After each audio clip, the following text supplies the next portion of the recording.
Fascist স্বৈরশাসক Sheikh হাসিনার বিরুদ্ধে এবং তার স্বরাষ্ট্রমন্ত্রী আসাদুজ্জামান খান কামাল সহ কয়েকজনের একটি রায় আজকে আংশিক প্রকাশিত হয়েছে। আংশিক বলছি আমরা এই কারণে, এখন এই রায়ের বিরুদ্ধে আপিল করার সুযোগ আছে, সেটা 30 দিনে হোক কিংবা তার পরবর্তীতে কি প্রক্রিয়া হয় রায় কার্যকর করা। রায় চূড়ান্ত কার্যকর না হওয়া পর্যন্ত আসলে আমরা একেবারে স্বস্তির নিঃশ্বাস ফেলতে পারছি না। এবং আমাদের আরও উদ্বেগের জায়গাটা হচ্ছে, শুধুমাত্র শেখ হাসিনা এবং আসাদুজ্জামান খান কামাল এরকমের 2-4 জনের ফাঁসি হলেই দেশ থেকে ফ্যাসিবাদ নির্মূল হবে না।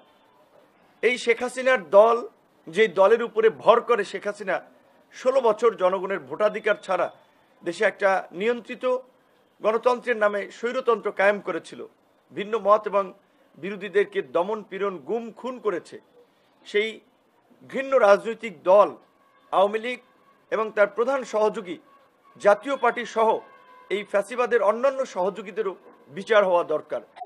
আওয়ামী লীগ, জাতীয় পার্টি এবং ফ্যাসিবাদের দোসরদের বিচার না হলে, শুধুমাত্র শেখ হাসিনা কিংবা আসাদুজ্জামান খান কামালের বিচার হলে এটা একটা অসম্পূর্ণ বিচার হবে। তাই আমরা আদালতের কাছে রাজনৈতিক দলসমূহের প্রতি আমরা আহ্বান জানাবো। আমরা যতদূর জানি, দল হিসেবে আওয়ামী লীগের বিচারের জন্য আদালতে আবেদন করা হয়েছে। রাজনৈতিক দলসমূহ আগামী নির্বাচন সামনে থাকলেও ফ্যাসিবাদ নির্মূলের প্রশ্নে তারা ঐক্যবদ্ধভাবে আওয়াজ তুলবে এবং আদালত যেমনিভাবে বিভিন্ন ধরনের ভয়, ভীতি, চাপ এবং প্রতিকূল পরিস্থিতি উপেক্ষা করেও তারা একটি সাহসী এবং যুগান্তকারী রায় দিয়েছে, আগামীতেও আমরা এই ফ্যাসিবাদ নির্মূল করার ক্ষেত্রে দল হিসেবে আওয়ামী লীগ, তার প্রধান সহযোগী জাতীয় পার্টি সহ অন্যান্য ফ্যাসিবাদের দোসরদের বিরুদ্ধেও আমরা একটা দৃষ্টান্তমূলক এবং জন আকাঙ্ক্ষার রায় আমরা পাবো বলে আমরা প্রত্যাশা করছি।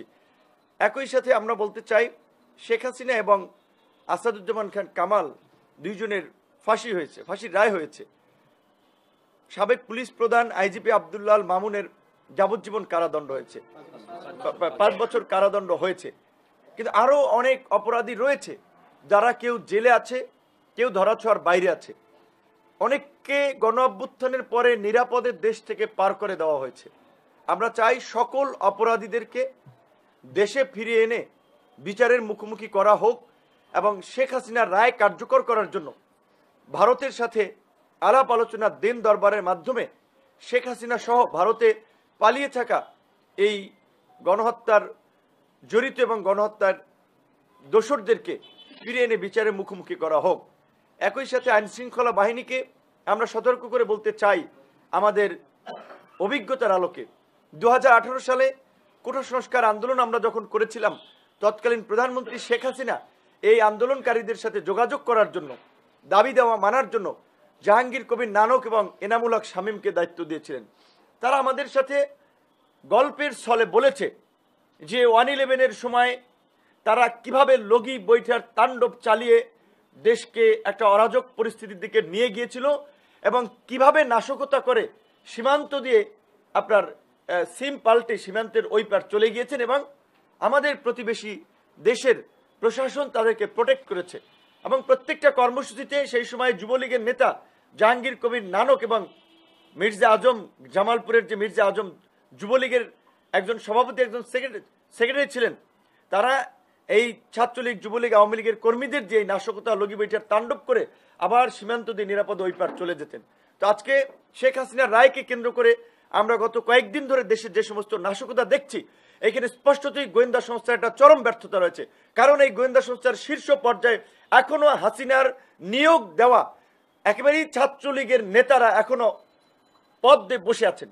এই সরকার খুব বেশি পরিবর্তন করতে পারে নাই। এমনকি পুলিশ হেডকোয়ার্টারে এখনো আসাদুজ্জামান খান কামালের ভাতিজি থেকে শুরু করে ঘনিষ্ঠ লোকেরা আছে।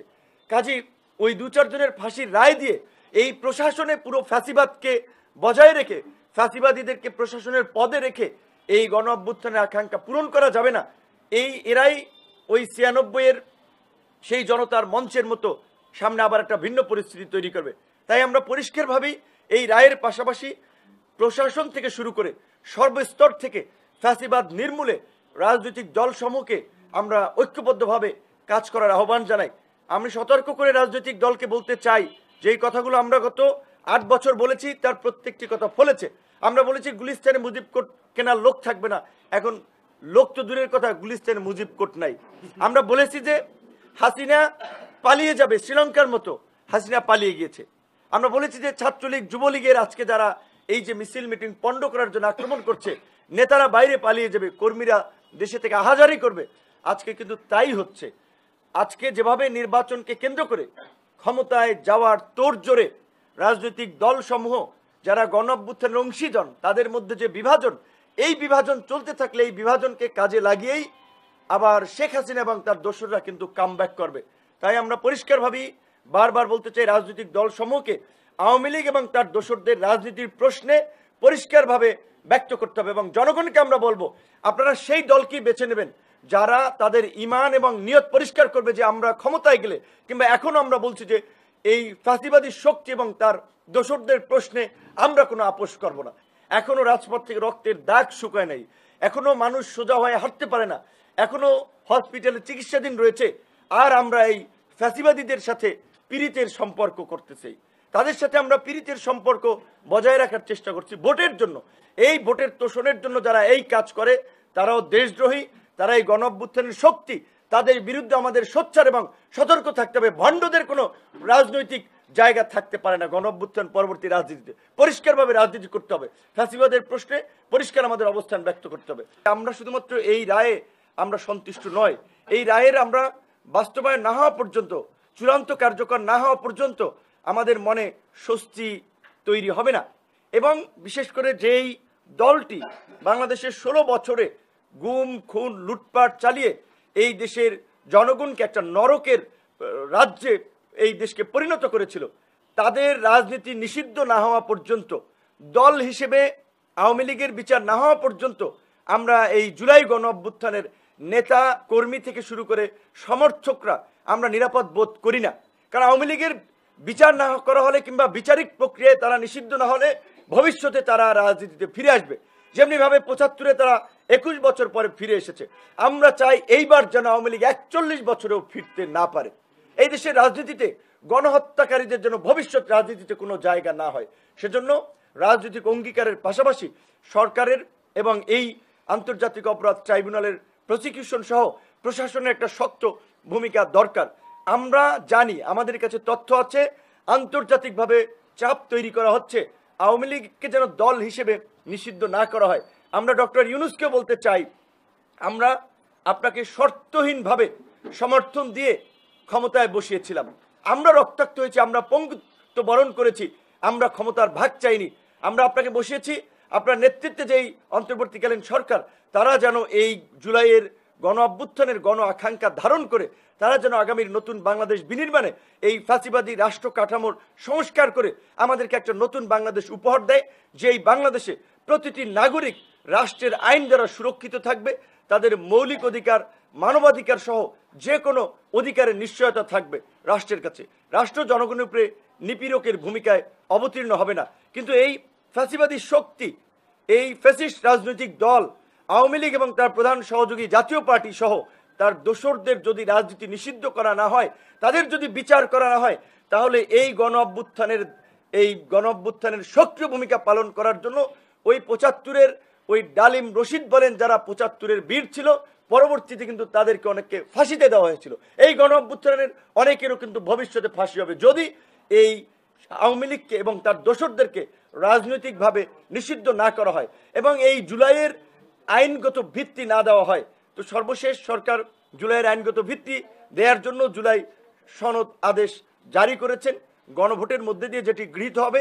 এবং এই প্রশ্নে আমি রাজনৈতিক দলসমূহকে ঐক্যবদ্ধ থাকার আহ্বান জানাবো এবং আগামীর বাংলাদেশে কিভাবে আমরা সম্মিলিতভাবে কাজ করতে পারি সেই চিন্তা ভাবনার এবং সেই উদ্যোগ নেওয়ার জন্য রাজনৈতিক দলগুলোর পক্ষ থেকে আমরা আহ্বান জানাবো। আজকের এই ঐতিহাসিক এই রায়ের দিনে আমরা একটি ঘোষণা দিতে চাই যে আগামীতে এককভাবে যদি কেউ রাষ্ট্র পরিচালনা করতে চায়, তারাও স্বৈরাচার হবে। এককভাবে রাষ্ট্র পরিচালনা গণ অভ্যুত্থানের আকাঙ্ক্ষা নয়। গণ অভ্যুত্থানের শরিকদেরকে নিয়েই জাতীয় সরকার করতে হবে, গণ অভ্যুত্থানের শরিকদের নিয়েই মন্ত্রিসভা গঠিত হবে, জাতীয় সংসদ গঠিত হবে। কাজেই দায়িত্বশীল রাজনৈতিক দলগুলোকে বলবো, আসুন আমরা টেবিলে বসে আমরা এখন থেকে সেই আলোচনা করি আগামীর সংসদ কেমন হবে, রাজনৈতিক দলগুলোর মধ্যে সম্পর্ক কেমন হবে এবং আগামীতে আমরা কিভাবে এই জাতীয় সরকার গঠনের প্রক্রিয়ায় আগাতে পারি সেই আলোচনা দায়িত্বশীল দলগুলোকে করতে হবে। কারণ কোনো একক দলের হাতে ক্ষমতা দিয়ে আমরা এই জুলাইয়ের এই সহযোদ্ধাদেরকে অনিরাপদ করে তুলতে পারি না। কোনো একক দল বাংলাদেশকে স্থিতিশীলভাবে আগামীতে চালাতে পারবে না। এই ফেসিবাদী শক্তি নানানভাবে অপতৎপরতা চালিয়ে রাজনীতিতে কামব্যাক করার চেষ্টা করবে। কাজে সেই ক্ষেত্রে আজকের এই রায়ের দিনে জুলাইয়ের শক্তি সময়ের প্রতি আমার আহ্বান, আমরা ঐক্যবদ্ধভাবে যেমনিভাবে জুলাইয়ে হাসিনাকে বিতাড়িত করেছি, হাসিনার পতন ঘটিয়েছি, তেমনিভাবে আমরা আগামীতে এই দেশে একটি শক্তিশালী গণতান্ত্রিক রাষ্ট্র ব্যবস্থা গড়ে তুলব। গণতন্ত্রের প্রাতিষ্ঠানিক রূপদানের মধ্যে দিয়ে এই জুলাই বিপ্লবকে আমরা সুরক্ষিত করে জুলাই বিপ্লবের আকাঙ্ক্ষার বাস্তবায়ন করব এবং এই শেখ হাসিনার রায় চূড়ান্ত কার্যকর না হওয়া পর্যন্ত রাজনৈতিক দল হিসেবে আওয়ামী লীগ, জাতীয় পার্টি এবং ফেসিবাদের দোসরদের বিচার নিষ্পত্তি না হওয়া পর্যন্ত আমরা রাজনীতির মাঠ থেকে শুরু করে রাজপথের যে কোনো ইস্যুতে সমন্বিতভাবে সক্রিয় পদক্ষেপের মাধ্যমে সরকার প্রশাসনের পাশাপাশি আমরা একটি কার্যকর ভূমিকা নেব। এই আহ্বান রেখে আমি আমার সংবাদ সম্মেলনে আজকের বক্তব্য শেষ করছি। আমাদের পরিষদের সভাপতি মঞ্জুর মোর্শেদ মামুন ভাই, ছাত্র অধিকার পরিষদের সাধারণ সম্পাদক নাজমুল, গণ অধিকার সরকার নূরের শাহ সিদ্দিকী, হাবিবুর রহমান রিজু ভাই, ঢাকা মহানগর সাধারণ সম্পাদক নুরুল করিম শাকিল,